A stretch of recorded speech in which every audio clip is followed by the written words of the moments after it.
All right, hello everyone. Welcome to my channel. I'm Thomas, and I do educational stuff here on this channel.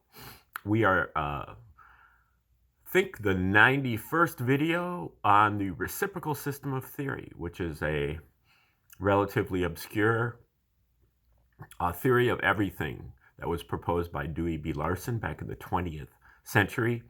He died back in 1990. We are right now, we're looking at his final book. It's called Beyond Space and Time. And this is his attempt to get into metaphysics. All of his earlier books are just about, are on physics and chemistry and astronomy. But this book actually was published after he died. And so there is some question as to whether he actually wanted this published or not. But either way, this is his attempt at going into metaphysics, into the religious, into the philosophical, and the psychological, as opposed to those hard sciences from the earlier years. Now, the basic essence of Larson's theory is in his first fundamental postulate that he came out with in the 50s sometime. And it is basically paraphrasing: the universe is not made out of matter, it's not made out of energy. Denying Newton, the Greeks, and Einstein. The universe is not made out of matter, it's not made out of energy, but the universe is made out of motion. Motion is the relationship between time and space. Space and time are reciprocals of each other. In the same way that 2/3 and 3/2 are reciprocals of each other. You invert one to get the other. And they both, as a result, have the same qualities. They both have 3 or more dimensions, as space, we can see that space does. Time also then has 3 or more dimensions. And time is progressing, always getting later and later and later. And therefore, space, too, is also progressing. And that was seen way back in the 1920s by the Hubble telescope observing the recession of the distant galaxies.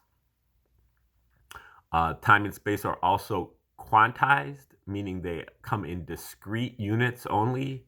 You don't have half a unit or a quarter of a unit, or it's not a continuum. There are abrupt jumps, 1, 2, 3, 4, 5.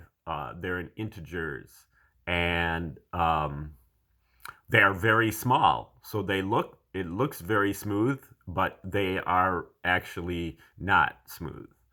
And both time and space possess that quality. 1 unit of space in 1 unit of time is the speed of light. The speed of light is somewhat the origin of this reciprocal relation between time and space. And the speed of light is not the maximum speed of the universe, as Einstein would have you believe, but it is the midpoint or the null point. In a universe of motion, there is always motion, and that always motion is the speed of light. Really, the speed of light in all directions, which is what you call scalar motion. Scalar motion is a motion that has a magnitude, but it has no direction, or it has all directions.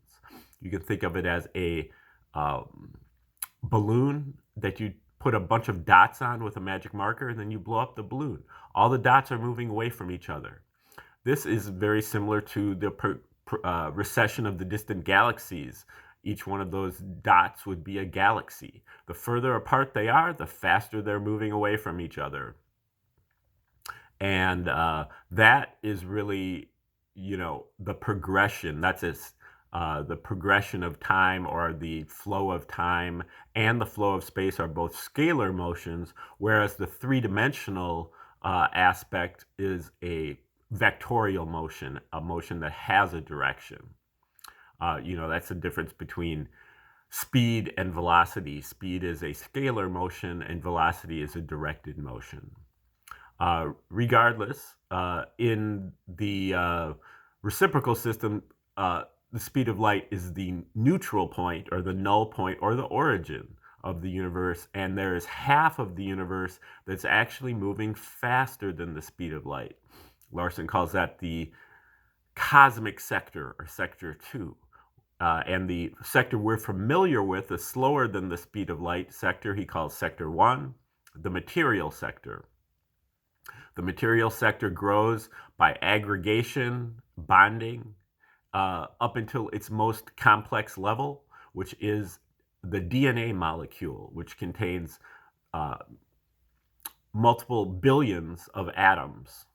And at that point, the level 1, or the sector 1 DNA molecule becomes eligible to be controlled overall by a sector 2 component.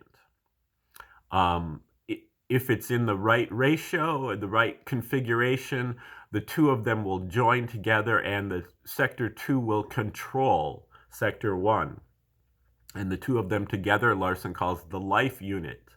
Life is a combination of material and cosmic sector units. And then the life unit starts from a single-celled organism and becomes more and more complex until it gets to its highest level, which is, or at least most complex level, which Larson says is the intelligent human being. And at that point, the intelligent human being becomes eligible to be controlled again by a sector 3 entity, which I would argue is really from the speed of light, or from the origin.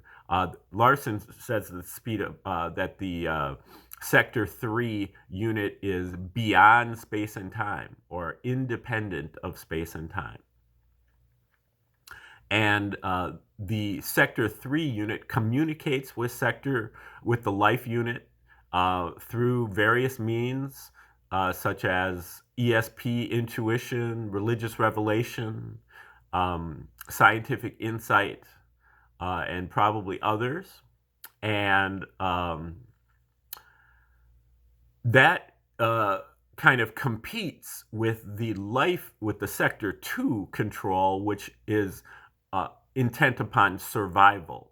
So at some points, survival and this sector 3, which is targeted toward good behavior or ethical behavior, is in conflict.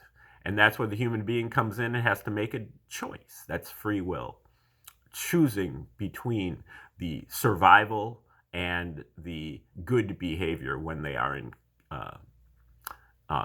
competition, or when they're conflicting. Okay, now Larson, this final book is called Beyond Space and Time. So as you might have guessed, it's mostly about the sector 3 entity and what it's all about, and how to use it, how to understand it. The sector 3 entity is always correct. Its communications with us are always correct, but our ability to translate them correctly is limited. And so a lot of times it steers us, it seems to steer us in the wrong direction, but it's really our inability to properly translate those messages. Now we're wrapping up chapter 22 right now, which is on humanism.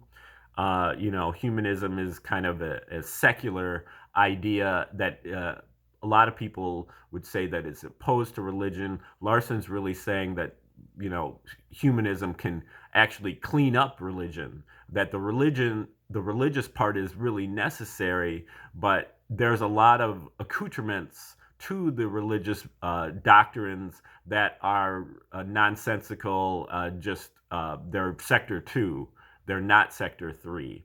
And humanism could do a service to religion by getting rid of all that extraneous material.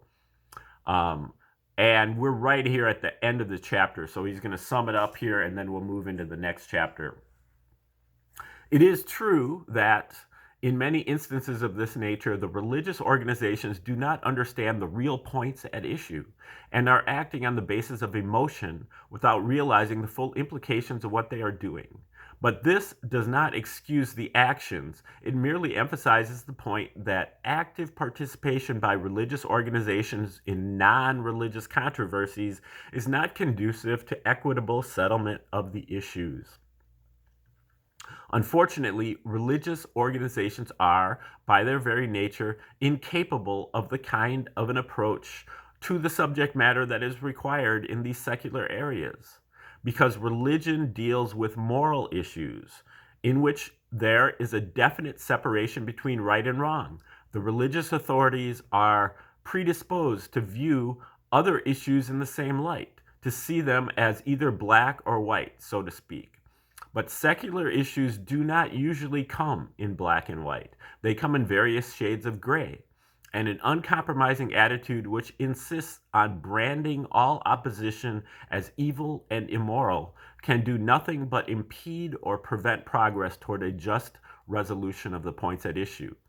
There is a definite place in the secular field for humanism and for organizations with humanistic objectives. But mixing secular and religious objectives is detrimental to both. And the churches that are now devoting practically their entire effort to the objective of humanism should recognize that they are no longer religious institutions.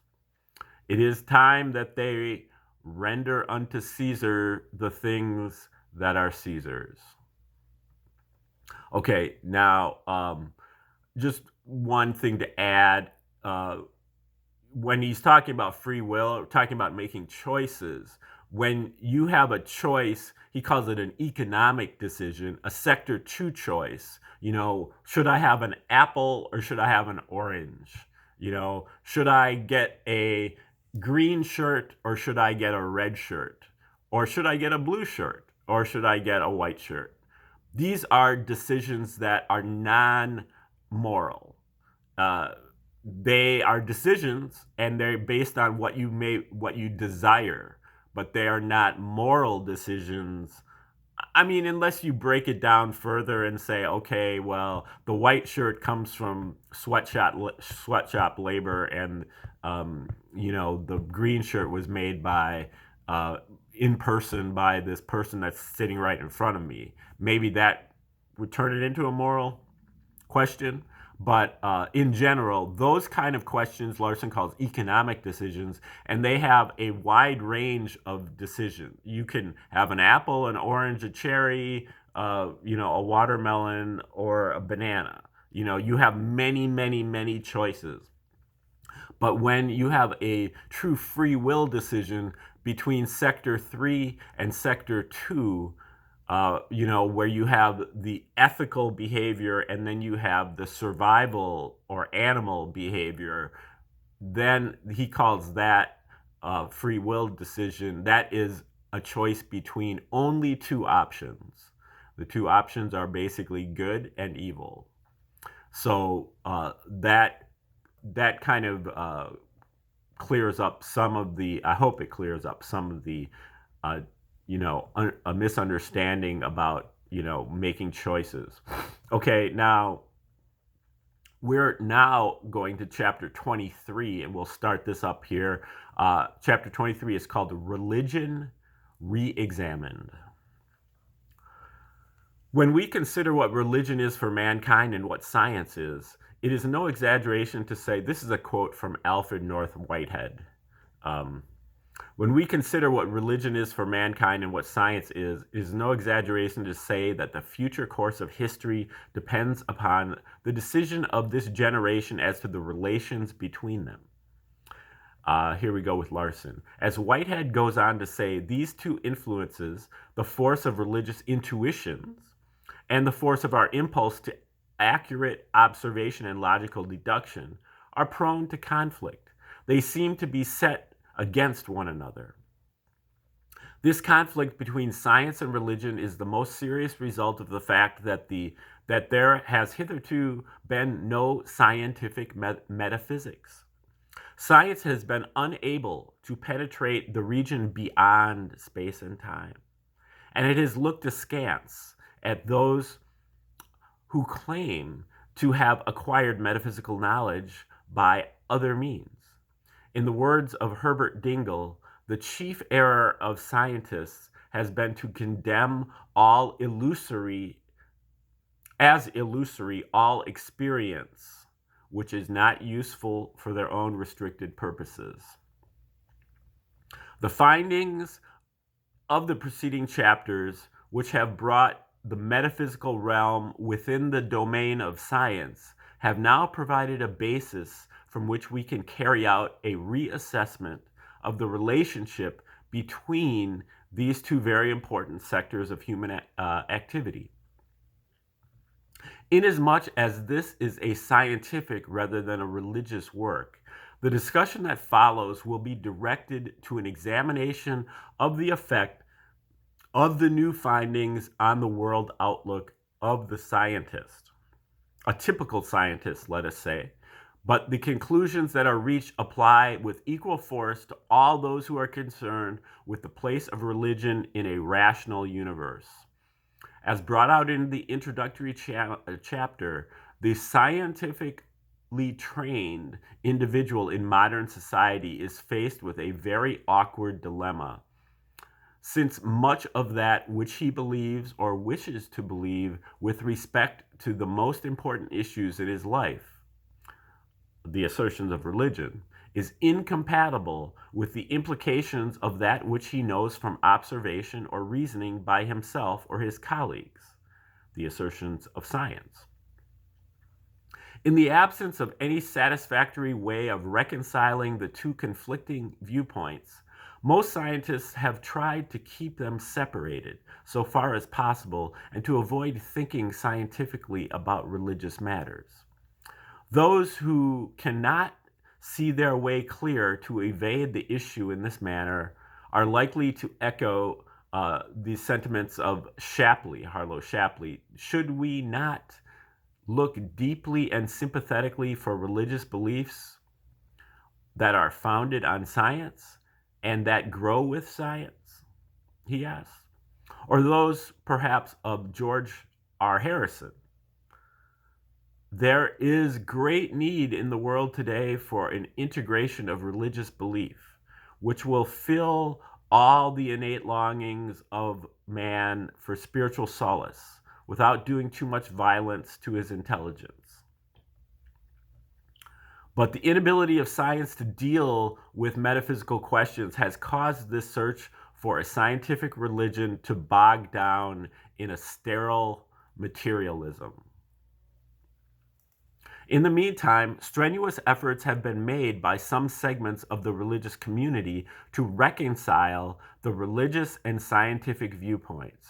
Speaking of what he calls the liberal church, Reinhold Niebuhr has this to say: in its energy for some decades, it has been devoted to the task of proving religion and science compatible, a purpose which it has sought to fulfill by disavowing the more incredible portions of its religious heritage and clothing the remainder in terms acceptable to the modern mind. Okay, back to Larson.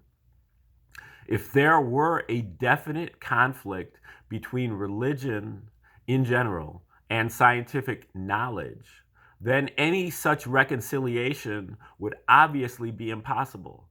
But even though many scientists believe this to be true, it is actually not scientific knowledge, but certain implications of the scientific knowledge heretofore available that are incompatible with the fundamental religious assertions. As I pointed out in Chapter 2, an item of scientific knowledge, once established, is valid for all time. But the implications of that knowledge, the things that it suggests about related matters inside or outside the particular field involved, are subject to change whenever additional relevant items are added to the previously existing store of knowledge. Prior to the development of the reciprocal system of theory, scientists had assumed that all of the knowledge of the universe thus far accumulated was compatible with the traditional concept of space and time as the setting in which all else exists. On this basis, there can be no existence outside, that is, independent of, space and time. The implication of this previously existing scientific knowledge, therefore, was that metaphysical existence of any kind is impossible, an implication that is in direct conflict with the basic assertions of most religions. The findings of this present work did not and could not affect the established body of scientific knowledge in any way. But they demonstrated that the previous concept of the nature of space and time, a pure assumption, is erroneous. Since the conclusion as to the impossibility of metaphysical existence was based on that previous concept and not on established scientific knowledge, that conclusion is automatically invalidated by our findings. These findings not only overturn the reasoning on which the negative conclusion was based, thus reestablishing the possibility of a metaphysical existence, but go a step farther and show that such an existence is physically certain. The principal obstacle to a rapprochement between science and religion is thus completely demolished. Okay, that will be a good start for this chapter. We'll go on to the rest of the chapter starting tomorrow. Just wanted to say one thing that I really love about Dewey B. Larson is that he's very inspiring, because all of his major works, this work here, plus his 3-volume Structure of the Physical Universe, he did after he was 80 years old or more. So there's still hope for all of us. Okay, have a great day. See you later.